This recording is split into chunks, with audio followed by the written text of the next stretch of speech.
Welcome to the TIMFD podcast. Today is my favorite day is about appreciating every day as it comes, no matter what life throws at us. We hope that this podcast speaks to you. And if it does, please like, share, and comment. Now let's find out why today is our favorite day this week. Hey everybody, got Jody Corn here, and we're going to be asking a simple question. What is Theo-ology, and how does it affect you with your relationship with God? So he jokes about this a lot. Jody is in pretty much every ministry in the church other than the women's ministry, basically. Thank God he's not. This went dark really quick, yeah. But he's been in a lot of different ministries, from children to youth to adult prayer ministries, fixing things, doing all that kind of stuff, building some of our stage. And so, but you grew up in the church, and so I'd like to kind of get there, and then we'll get into what Theo-ology is, and we'll discuss that a little bit. But tell us your background. You're a Tampa person. Yes, I am a native of Tampa. Was born on Davis Island, lived on Davis Island 6 years, went to church between the Davis Island bridges. Wow. Okay. So from Odessa to the church down there was 25 miles, took about 25 minutes. Wow. Not more. There was a little different traffic back then.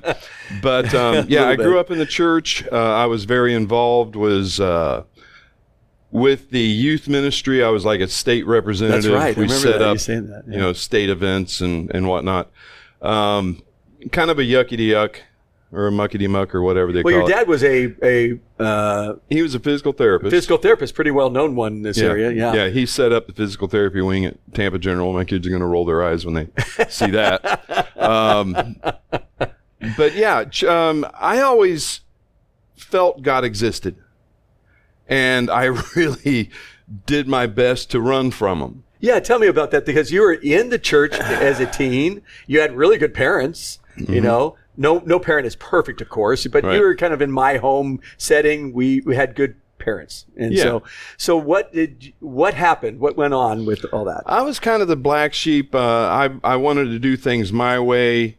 I enjoyed, drinking and smoking and rebelling. Yeah. Although I was also a leader in the church.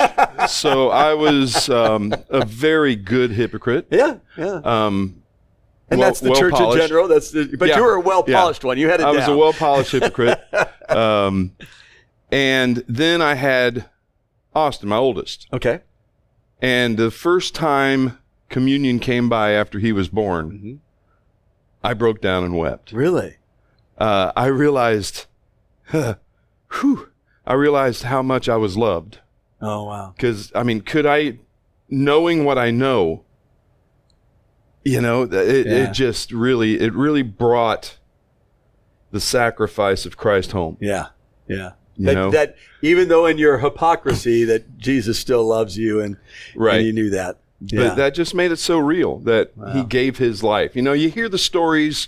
The stories are not real until you live them. Yes. At least that's the way I am. No, I get that. In my imagination, I live it, it becomes real. Yeah. Yeah. Versus I know the words. Yeah. So, yeah, I raised family, went through some interesting struggles through the years. Sure. And ended up coming here about around 10 years ago, 9 years ago. Yep. And a church person and serving in the church and doing all that kind of stuff. And you actually helped with I think it was a children and youth ministries with your son, correct? You did. Oh, yeah. Yeah, you guys were totally involved with that stuff. I was very involved with youth ministry over at my previous church. Yeah. Loved the church. It was a great place church. to raise my kids. Church. Yep.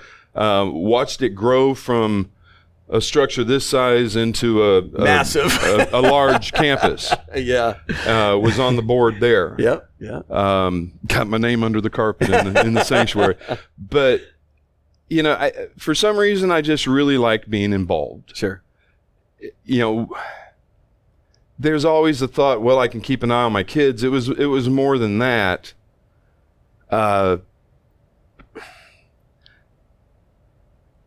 Love is such an interesting word. Mm-hmm. There's the concept of it, then there's the practical application. And I just felt like the more I could serve, the kids also liked me. Yeah, I was going to say, you're kind of a big kid at heart, too. Oh, yeah. And you can relate with them. And I've seen you do that with very young kids, and I've seen you do that with teenagers. Mm-hmm. That's kind of a rare breed to be able to do that kind of thing where you can kind of hang out with them. But at least what I see, you kind of understand them because you grew up in the church, like you said, and there was the hypocrisy involved, and you understand that. You understand that world. And I think the kids know you understand that, which to me is interesting, very interesting. So for you, you grew up in the church, you served in the church, you served after you became a dad, and you did that for a long time. But you've talked to me about the idea that you weren't really like in the Word of God. You had all the tools, right? As a Christian, you knew what to do. Oh, I had the toolbox. But it was closed and sitting next to me. Yeah. Isn't that wild? I didn't know how to open it and apply all this knowledge. Yeah. And so something happened, and that was before you came here. There was something that happened with you. I know you got involved with the prayer ministry too, and you and what triggered you to want to get into the Word of God again? I mean, it's been about 13, 14 years ago. Okay. I just had a year where I was doing this Identity and Destiny, Finding Your God-Given Sweet Spot workshop. Okay. I was doing a Master Mentors class, how to become a mentor. And I started reading the Word every day. I actually made a promise to God that I would spend every morning with Him, have a cup of coffee, and share some stories in the morning by spending time in His Word. Yeah.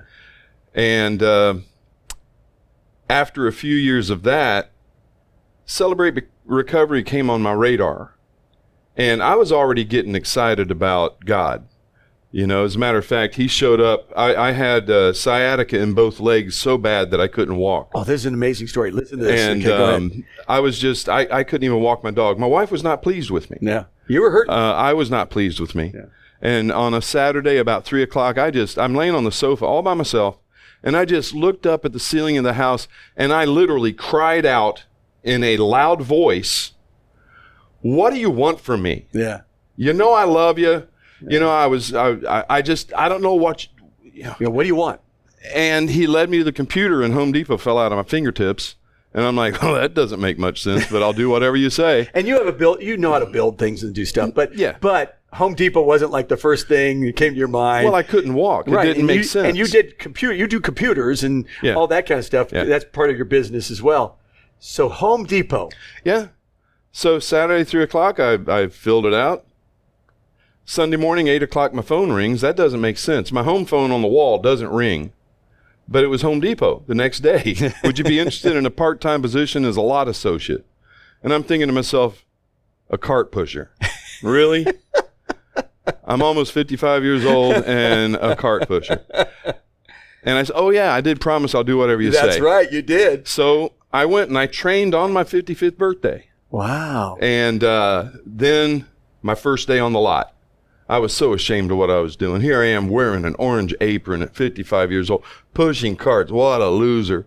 And your legs are a mess. All I could see, I can remember seeing my feet as I walked. And I walked all day, not paying attention to the fact I was on my feet.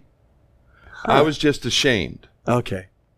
And then I get in the car and I turn on the car and the radio comes on.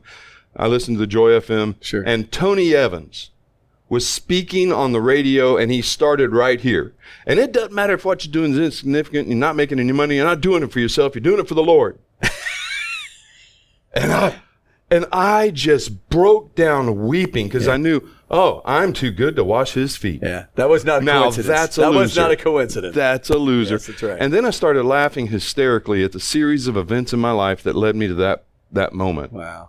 So the next day I get there and I get out of the car. It's kind of like God lifted me by my shoulders and my back straightened out and I felt blood rushing back to my feet. And I'm like, wahoo, I'm going to push carts for Jesus. Isn't that wild? And I just had a party in the lot that day, just throwing mulch and concrete and pushing carts and everything. The first week I was there, it was a 6-day week, and I walked 93 miles. Wow.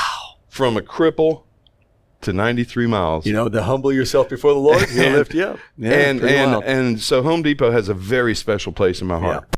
Yeah. I met Jesus in the parking lot at Home Depot. And you have also helped other people see Jesus in the parking lot and pray for them and be there for them. I've heard so many stories of opportunities you've had just to talk to people and pray for them at Home Depot. Yep. It's an awesome thing. So I think one of the things we want to get across here as we get into Theo here, but is that in whatever we do, God's going to teach us something, whatever it is. Yeah. And you were in a crippled place. God said, I'm going to humble you a bit. Mm-hmm. And then you were willing to be that humbled. And then your body was able to come back. You're one of the strongest guys I know naturally around. And this guy he does stuff that I would go, I'm going to die if I do that, outside the way you do stuff. God has definitely done something with your body. Never had surgery or anything. It's crazy. It's crazy. It's God. It's a God thing. So basically you went, and from there, you're reading the Bible. This goes on. And you somehow showed up to Celebrate Recovery. And how'd that all work out? Because you really didn't need it, because you're reading the Bible, you're in studies, you're doing the mentor things. I had become perfect. Yeah. Oh, man, I had it together so much. God had healed you. Did all this stuff. Yeah. No, my wife had a particular struggle that she was finding recovery over, and she was like, you should really do this. I'm like, I don't know. But we were in counseling at the time, and the counselor goes, you should go. I'm like, okay. So I decided to come here to prove I didn't need to be here. I literally, in my mind, I thought, well, I will go, I will share, and everybody will go, what are you doing here? Yeah. And then I'll leave. And again, just like the Home Depot, whatever you say. Whatever you say. So I come, and lo and behold, I discover I'm really quite a mess. Yeah. I had some anger issues. Mm-hmm. I mean, there's a hole in a door that reminds me of that. From that. I've got some serious codependency issues and people pleasing. All of these things that are based on me trying to control the world. And as I'm not capable. None of us struggle with that. I'm not capable of doing God's job. Yeah. Yet the more I try, the more frustrated I get. No kidding, huh? It's hard. And it created just a spirit of anger that I was not aware of. Yeah. I thought the world was just frustrating me because it was broken and it wasn't accepting my fix. I love that. It's just interesting the way God finds of humbling and how easy it is to be arrogant. Yes. I mean, I really thought I had it together. And now I'm addicted to recovery because it's so much fun to peel back yet another layer of, oh, wow. Yeah. That's pretty silly. Yeah. Yeah. But you can't see it until you see it. Yeah. Absolutely. So, been in CR for a while, and you've been in CR with me. Basically, I've been here this long, and we've both been going through different stuff. A lot of it has to do with control. Oh, yeah. And we both know ours. And honestly, we have a lot of men now in CR, all different ages, from guys that are 18, because that's when you can go into it, all the way to 70s, and the theme always seems to be kind of that control factor with a lot of guys. And if it's from drugs to alcohol to porn to food, or the fixing codependent, people pleasing, not saying anything, it's just what we do. And I thought that was kind of interesting that you and I are kind of the microcosm of the CR men's ministry here. Yeah. We really are. All right. So from there, you got an interesting job. And guys, this is an interesting job, because only I believe Jody can do this, and God puts you in these kind of places. So tell us the job that you got that is just puts a smile on your face. Well, February of 24, a friend of mine had a camel and a couple of miniature horses, and he couldn't find good stable help. Okay. And he was like, do you know anybody? And I was like, well, yeah, you're an animal person. That's what you do. I would like. He goes, no, it's below you. Don't, And I'm like, I'd like to try it. Let me just try it. And it became interesting right off the bat, because the camel, his name's Theo, he never had anybody get comfortable with him. Yeah. And since he wasn't getting a comfortable relationship with a human, he wasn't comfortable with humans. Yeah. And he's got a really big mouth, and one of the primary ways camels can kill is they pick you up by your head and shake you. I did not know that. I really didn't want that to happen. No, that'd be a bad thing. Yeah. Yeah. So I I would rush out, I'd dump food in this thing, then I'd run back to the barn. There was a trick. You could trick them into going around the barn, and you had enough time to feed them. Okay. And I decided I would try to just be quiet with him for a while and see if he was kind of like a dog. Okay. My son has a dog that I had to sit on the side of the road an hour and 15 minutes for it to come to me before I could get it out of the road. Wow. But I did that, and after about a month, 6 weeks, Theo, he's got this split upper lip. He comes around the end of the barn, and I'm just standing there in the stall ignoring him, but I can see in my peripheral, if he opens his mouth, I could, no. And he'd would. So I kind of had that. Okay. I was guiding him. Yeah. The only negative response was him opening his mouth towards me, and nope. And he would, oh, okay. Big goofball. So he came around, and with his upper lip, he just kind of came in, and he just kind of tickled my cheek. And then he kind of tickled my chest. And then he just puts his nose under my arm. Oh, wow. And I'm going, hey, buddy. So this is a camel that would not be near you. Nope. And then slowly over time, you took your time. I just stood quietly, and I had to remove all thoughts from my mind. Mm-hmm. I was creating pictures in my mind of clouds that didn't exist. Sure. Because I didn't want any attention on him. Yeah. Let him come to me on his terms, not mine. Sure. And he did. And now we just have the greatest relationship. He's my buddy. What's funny is that, and I think you and I have talked about this, God is there. His arms are always wide. Always. And he waits. Always. He waits for us. Mm. And he was waiting for us to come in the terms that need to be done so we could get closer to him. So we call this, Jody calls, and we're going to talk some of this stuff. What do you call it? Well, it came to me that, gosh, if I treat my wife and family like a camel and basically not have desires guide my intentions, Sure. but allow their desires to guide their intentions, we might have a better relationship. And I call it a Theo-ology, what I learned from a camel in relationships. I love that. So Theo-ology, because theology, if you don't know, theology is the study of God. The theos is God, ology study of God. So now you got Theo-ology, which is the study of Theo, the camel, and how you relate that to codependency, people pleasing, and God. How if we stay quiet, and we are quiet with him, and he's always going to be quiet with us. He's going to be there with us.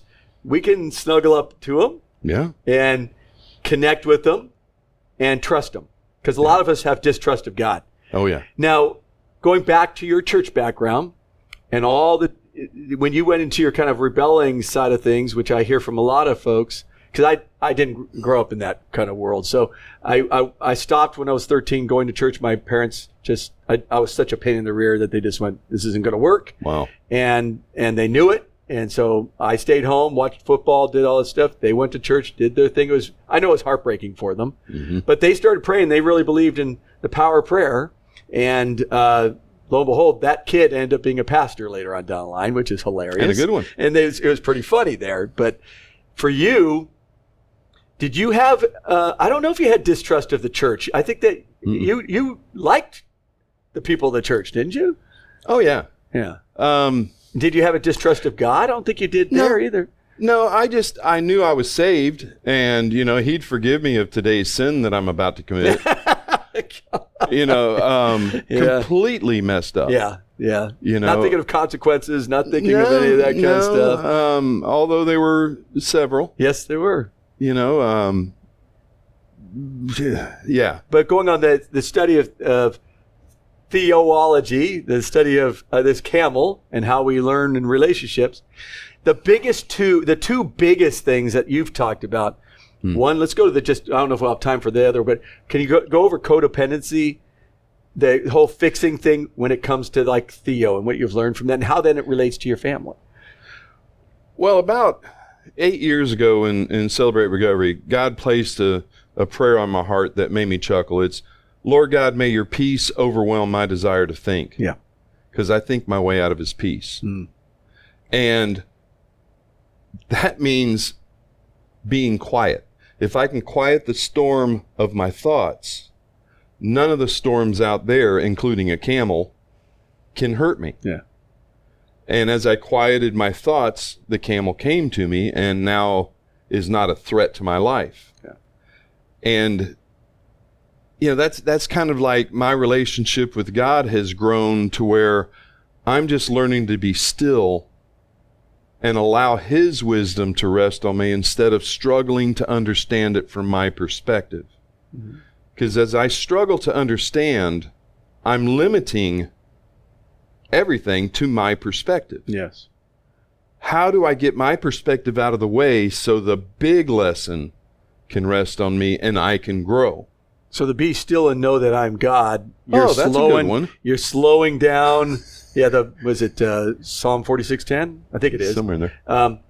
So when we don't, I'm trying to get this, when we're not at still, peace, and still before God, our view of everything reduces. Tunnel vision. Okay, and that could get a little scary. I can see why I'd want to fix things, and I've done that, right? I only look at the broken in my brother's eye, Right. not the catastrophe in my own. Right, exactly. We're not seeing the big picture because we're not being quiet before God. Anything on Theo that when you talked about waiting on Theo and waiting for him to come underneath you and kind of then start building the relationship with him, it sounds like you have a great time with this camel. Oh, hell, he's fun. It's amazing. I've fun. seen your pictures with him. I'm trying to talk him into a book. I'm trying to a children's book. That's what I'm trying to talk him into, which would be the whole idea of what I've learned from the camel, Theo-ology, So when you realized I'm looking too tunnel vision, I need to open this up and be quiet before God. How has that helped you, let's say with Wendy or your kids? How has that helped? Well, it all just fits together.